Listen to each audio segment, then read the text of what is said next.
Political প্রোগ্রামে খেলার মাঠে খুব একটা আমাদের আপনারা দেখতে পান না। আজকে খেলার মাঠে বক্তব্য রাখছি, কেন রাখছি এ প্রসঙ্গে একটু পরেই বলি।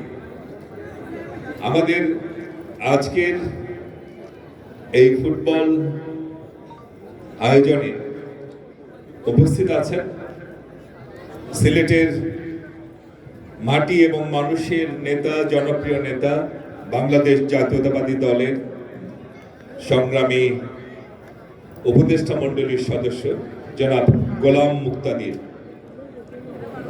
এখানে উপস্থিত আছেন বেচারা জেল খাটতে খাটতে লাইফটা শেষ। আচ্ছা, খন্দকার মুক্তাদির ভাই। আর এই সমস্ত ছোটখাটো ভুলে মাইন্ড করে না মুক্তাদির, যারা পলিটিক্স করে আত্মাটা বড় থাকে। বেচারা জেল খাটতে খাটতে জীবনটা নষ্ট বলবো না, ধ্বংস আর কি। চেষ্টা করেছিল, পারে নাই। আমাদের সিলেট বিভাগীয় সাংগঠনিক সম্পাদক, জীবনের একটা বড় সময় যাকে জেল খাটতে হয়েছে ষড়যন্ত্রমূলক মামলায়, জনাব জি কে গাউস এখানে উপস্থিত আছেন। সিলেট আমাদের এখানে আপনার ঠিক আছে, আমাদের যে আরাফাত রহমান স্মৃতি টুর্নামেন্টের যিনি সদস্য সচিব, আমাদের বিএনপির ক্রীড়া সম্পাদক জনাব আমিনুল হক, যখন তিনি ফুটবল খেলতেন পুরো বাংলাদেশের নেতৃত্ব দিয়েছেন এবং শিরোপা কেড়ে নিয়ে এসেছেন। এখন যখন তিনি রাজনীতিতে এসেছেন সেখানেও যেমন সফল, এখানেও ঠিক তেমনি সফলভাবে নেতৃত্ব দিচ্ছেন।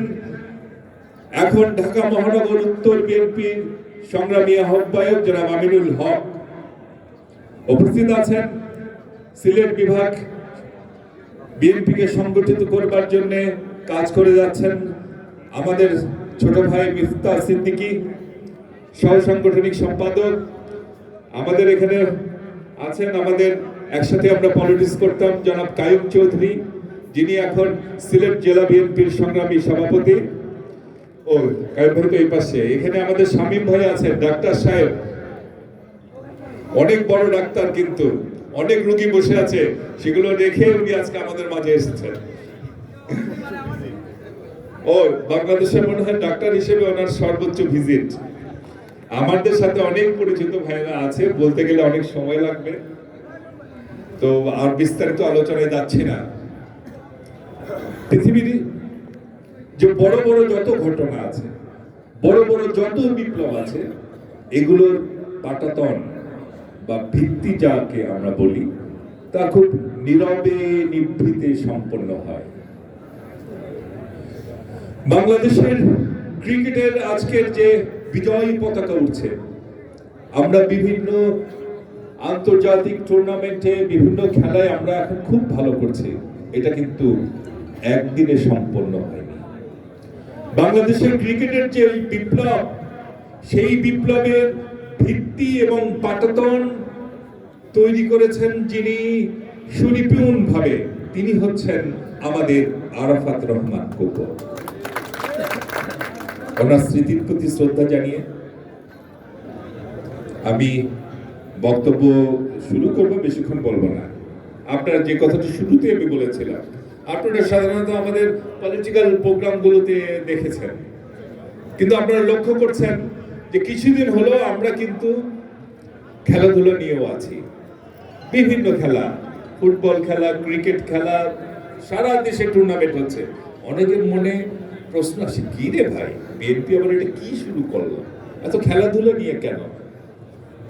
হ্যাঁ, আমাদের এই খেলাধুলার প্রোগ্রামগুলোর যিনি নেপথ্যে আছেন, যিনি আমাদের অনুপ্রেরণা দিয়ে যাচ্ছেন, তিনি হচ্ছেন আমাদের ভারপ্রাপ্ত চেয়ারম্যান জননেতা জনাব তারেক রহমান।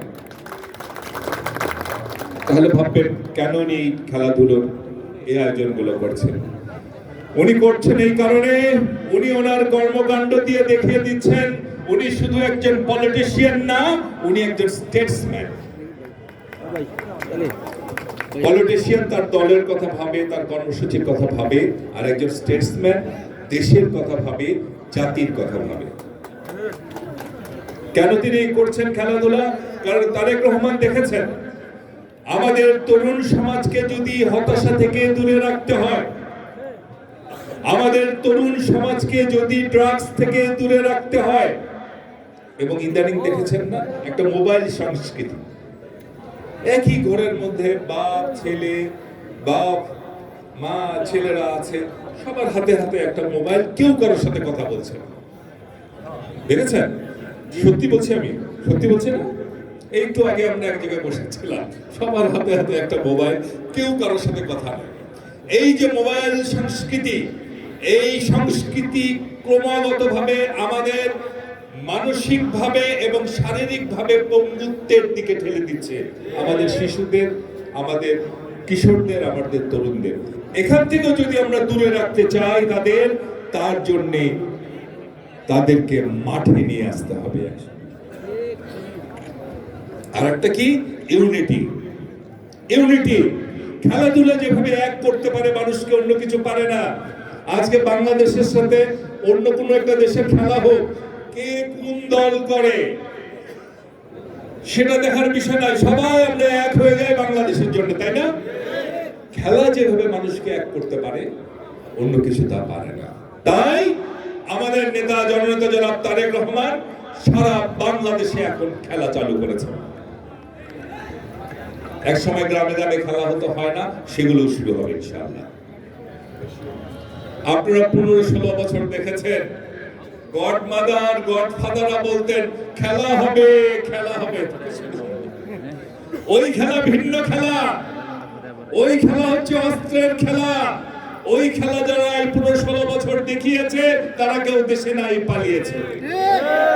আমাদের নেতা তারেক রহমান বিশ্বাস করেন মাঠের খেলা, ফুটবল খেলা, ক্রিকেট খেলা, হকি খেলা, ব্যাডমিন্টন খেলা, কাবাডি খেলা, সব খেলা। উনি বিশ্বাস করেন ওই সন্ত্রাসের খেলার চেয়ে মাঠের খেলা অনেক শক্তিশালী।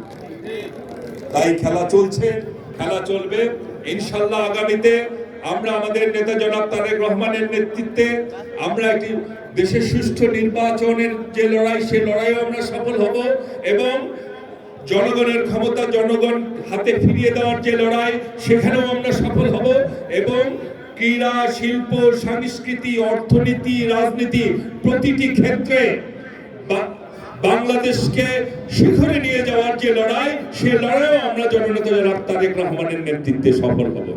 আমি আর বক্তব্য দীর্ঘায়িত করতে চাচ্ছি না। আমাদের নেতার জন্য যেন দোয়া করবেন, এবং আমাদের নেত্রী যিনি বারবার সিলেটে এসেছেন, আমাদের প্রাণপ্রিয় নেত্রী জনাব বেগম খালেদা জিয়া বারবার সিলেটে এসেছেন, যখনই সুযোগ পেয়েছেন তখনই সিলেটে এসেছেন না? উনি অসুস্থ, আপনারা সবাই ওনার জন্য দোয়া করবেন। আমি আর বক্তব্য দীর্ঘায়িত করব না।